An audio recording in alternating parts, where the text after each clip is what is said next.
Welcome back, friends, my name is Pavel Shtermach and we continue our home wrap-up series.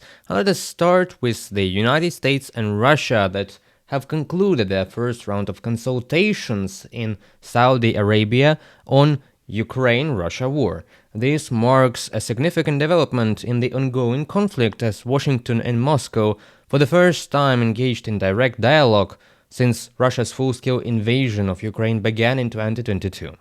But what exactly was discussed in Riyadh and the implications for Ukraine, which was not invited to these talks yet, and why European leaders are growing increasingly concerned about being sidelined and why?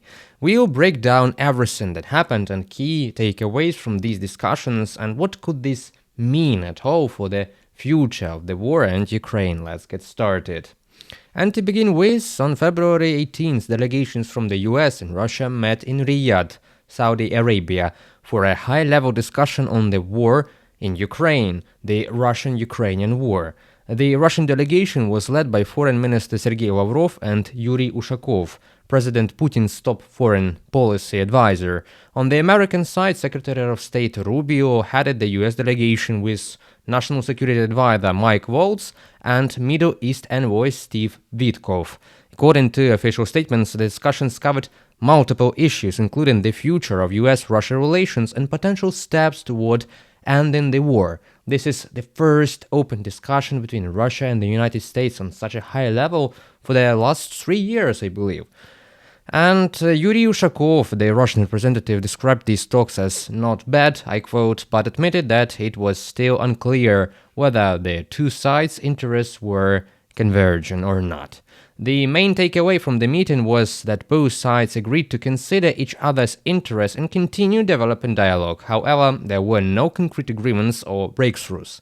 While discussions about a potential ceasefire and meeting between US President Donald Trump and Putin took place, it was confirmed that such a meeting would not happen in the coming week, contrary to earlier speculation. And back to Saudi Arabia, perhaps the most controversial aspect of those talks is that Ukraine was not invited to that discussion. Ukrainian President Volodymyr Zelensky and other top officials have repeatedly emphasized there are no negotiations in Saudi Arabia about Ukraine's future, and if there are some, they must involve Kyiv directly. Following the talks, Zelensky reiterated his position, stating that Ukraine will not recognize any agreements made behind its back and without participation. He also emphasized that the government was unaware of the details of the discussions, that any deal made between Washington and Moscow without Kyiv's involvement would not be legitimate. Despite being left out of the initial talks, Ukraine is not entirely excluded from that process. Zelensky is scheduled to visit Saudi Arabia already this week, but it was already postponed recently.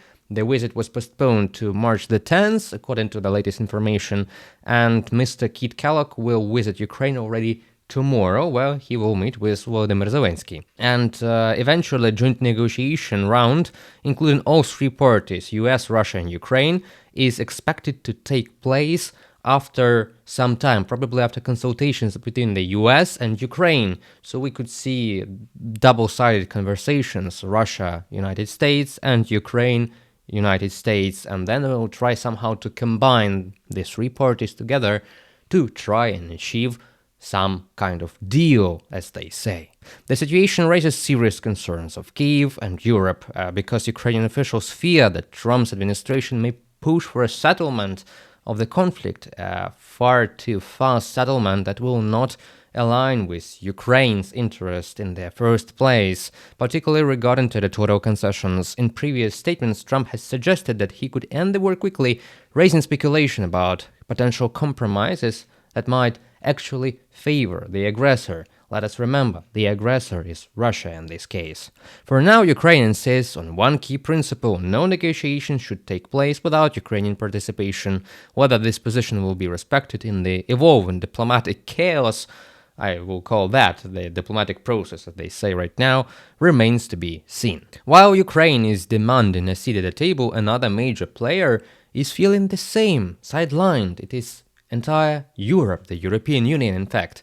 European leaders have reacted with concern to US-Russia talks, fearing that any deal reached without European involvement could undermine the continent's long-term security and the sovereignty, subjectivity of the European Union as a global player that has skyrocketed in 2022 when European Union has supported Ukraine economically, humanitarily, and militarily.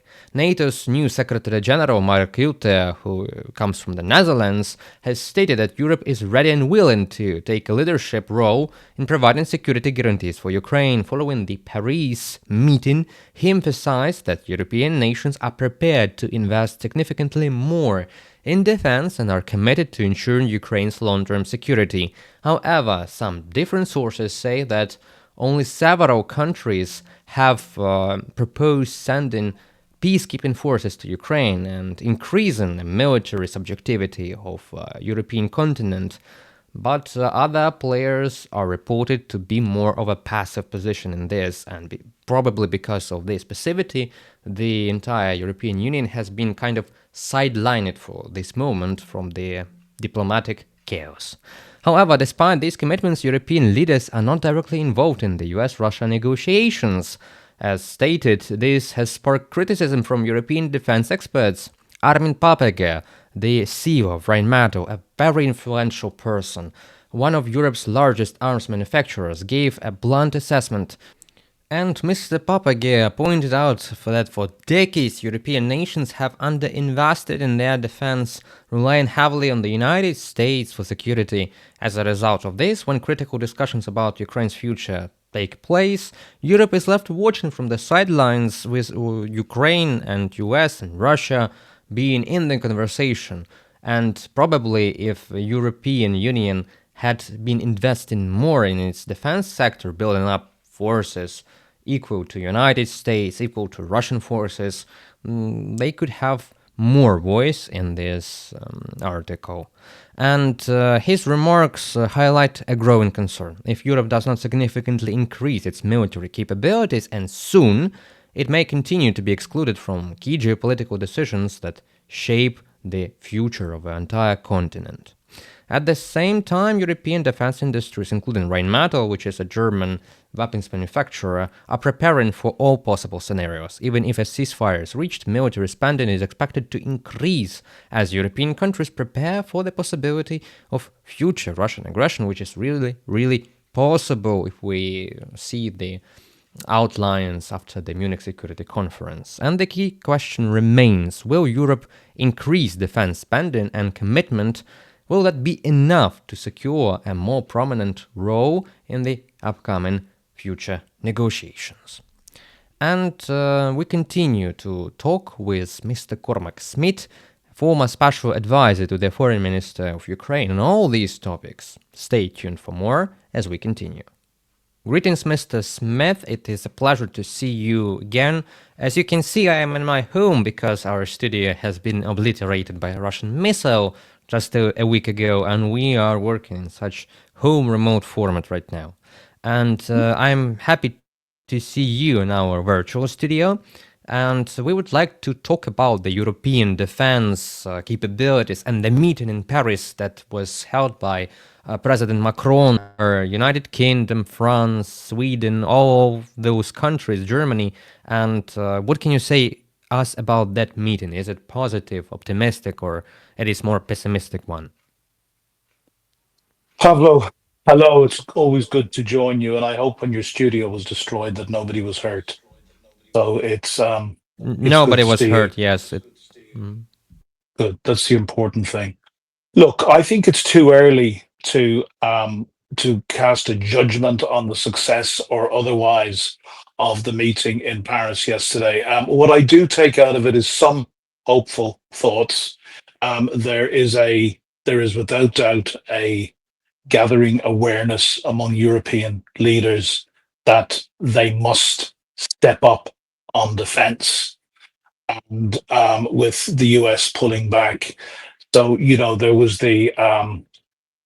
there was the announcement from Keir Starmer of the United Kingdom late yesterday that he would consider sending British troops on Ukrainian soil in some sort of a peacekeeping mission. Now, that is clearly very far off, and we would need to know what the peace looked like and what the terms of engagement were.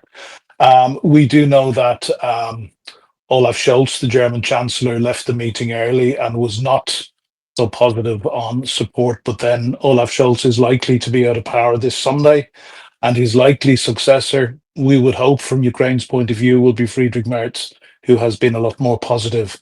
So overall, I'm actually maybe a little bit more optimistic than you on the Paris meeting. I think there are definite signs that Europe is waking up. I said over 4 or 5 months ago when Donald Trump was elected that if there was one and one only positive for Ukraine in his election, it would be to make European leaders wake up and realize that they have to spend more on our collective defense and that we can no longer rely on the United States as a reliable security partner. And I think that has become abundantly clear over the last week, both in the Munich Security Conference, in what we have heard from the initial talks between the Americans and the Russians in Saudi Arabia today. But as I say, the signs from Paris are that Europe is starting to wake up. Riyadh, Saudi Arabia. There have been only Russian and American representatives there. You see, it is the first high-level meeting of such representatives since the start of full-scale war in 2022. Ukrainian representatives were not at the meeting, Europeans were not in the meeting, and Armin Paperger, the head of Rheinmetall, has recently stated that Europe is being sidelined from these negotiations right now, and the big players are again United States and Russia, so they are bringing them back to the world stage. Well, I think it's very, very unfortunate that Putin, who up to now for the last 3 years has been an absolute pariah, is being taken in from the cold by the United States. However, I am not yet inclined to make too much of these speeches or of these negotiations in Saudi Arabia. We have heard some ridiculous demands, as we would expect coming out of Lavrov. I think what's important is there can be no negotiations about Ukraine without Ukraine. And at the moment, I think it is unfortunate that Russia has been taken in from the cold, but we were always going to expect this from a Trump administration. I think it's too early. None of us really know what Donald Trump is doing. But there is, President Zelensky has already made it very, very clear that he cannot have a settlement imposed upon him. He would not accept it, and the Ukrainian people would not accept it. So it's one thing what the Americans and the Russians cook up between them. It's going to be something else entirely what Ukraine can accept and what Ukraine's European partners accept. And as I say, I do believe that unity in Europe is becoming stronger behind Ukraine. So you said that these problems that arise as Russia is being put out of the cold, of the diplomatic isolation, you remember that just half a year ago, the president of Mongolia was one of the few internationally recognized politicians that spoke with Putin alongside with other allies of Russia like North Korea. And you think that this is probably more a chance for Europe to wake up, but will they be ready to use this chance? Do they have the resolve for this? I'm absolutely sure about our friends from United Kingdom, from France, from the Baltics, but about other members of the European Commonwealth, I would not be so sure. Maybe you have some other insights and expectations. No, I'm not sure either, but I know that we simply don't have a choice. Here in the UK, our generals, both current and former generals, and former senior security people have all told us that we need to be ready for a war with Russia by the end of the decade, if not sooner. So I think I think with the new Trump administration, which is certainly pulling back from NATO and looks like it's going to pull back from Europe also, and there's already been talks of America pulling troops out of Poland and the Baltic countries, I think there is an inescapable reality which is dawning on European countries that this wolf, as you and I and others like us have been trying to tell them for 3 years, this wolf is now coming to our door. So I have a certain amount of confidence that that message is finally getting through, because under President Trump, we have somebody, I believe, who wants to destroy the current rules-based order and sees a situation where he would sit down and rule in a new order with Trump, with Xi of China, possibly with also Modi of India, and being backed up by the other members of the extended BRICS organization. Now, these are countries that do not embrace or aspire to the sort of values that Ukrainians fight and die for every day for the last 11 years, or that we live by and have taken for granted in most of Europe since 1945. So I think that reality is dawning. I pray that it is. I'm being as optimistic as I can, because I have a saying, Pavlo, it is either our money and guns today, or it's going to be our daughters and sons tomorrow. Because the only way that you can prevent a war is by preparing for a war. So you're in a position to deter. And Russia knows no other language other than the language of strength. And we know also that Russia lies on an industrial scale, that anything they say coming out of meetings in Riyadh or future negotiations, we can take with a pinch of salt, because they always negotiate in bad faith and they always go on to break their promises. So really, we have Ukraine may have no option but to continue to fight, and Europe will have no option but to arm and to continue supporting Ukraine to a far greater extent than we have done for the last 3 years. That's the only option we have. My question is, will European leaders actually wake up and realize that? The Poles and the Baltics certainly will. The Nordic countries, I think, will. Um, I am less certain about the United Kingdom under our new government. For me, the jury is still out, although I was encouraged by what Keir Starmer said last night about a willingness to put British troops on Ukrainian soil.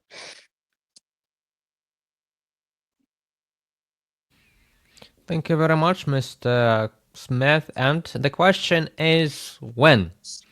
When European leaders, and which European leaders, will wake up from the bureaucracy, from, that comfort that for the last 30 years has been reigning over Europe after the reunification of Germany, after the fall of the Berlin Wall, fall of the Eastern Bloc. Good, strong people create good times, and good times create weak people, as the saying goes. And you know what happens when weak people start to decide what to do.